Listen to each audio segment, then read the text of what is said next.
Hello mga boss, kung makikita nyo yung handle grip ko ay luma na, pudpud na at madumi na rin. Ngayong araw nga na to ay magpapalit ako ng handle grip ng aking Honda Click. Kaya ngayon panoorin nyo ako kung paano magpalit ng handle grip ng aking Honda Click. Tara, let's go!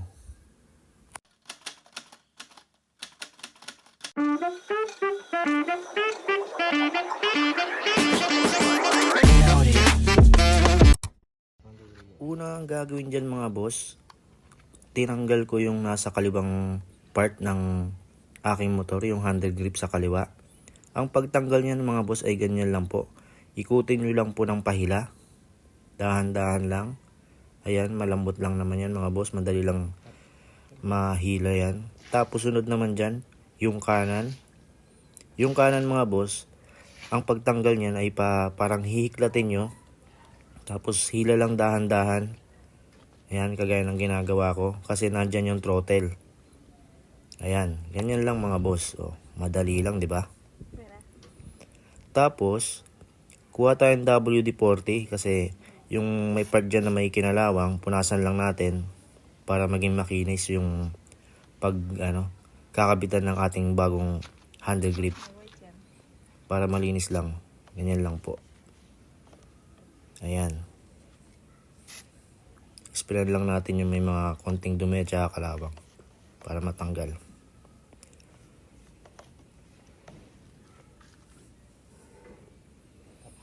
Tapos ayan nga pala mga boss yung nabili ko sa TikTok.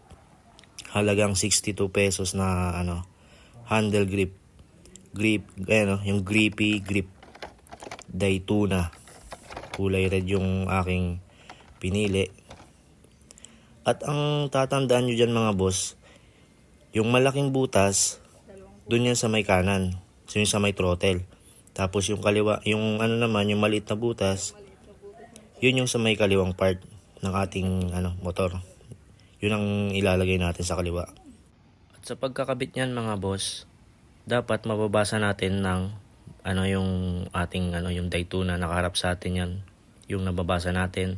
Tapos dahan-dahan lang natin itulak papasok. Tapos ganyan lang mga boss. Medyo ayusin lang natin yung pagkakalagay. Yan. Tapos yung sa may naman mga boss, yung malaki, yun yung malaki butas, doon natin ilalagay yan sa may throttle. Tsaka dahan-dahan lang din mga boss. Ayan malambot lang naman yan.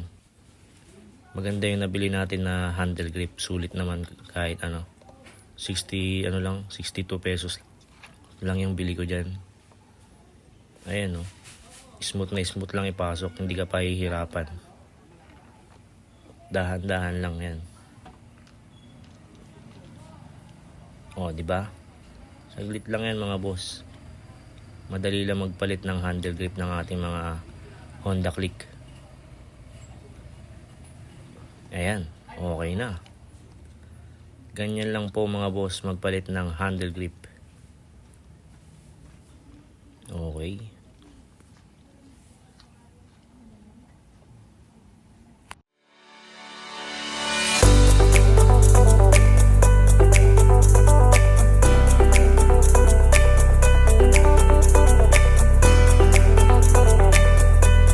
At ayan na nga mga boss, tapos na yung pagkakabit natin ng ating bagong handle grip.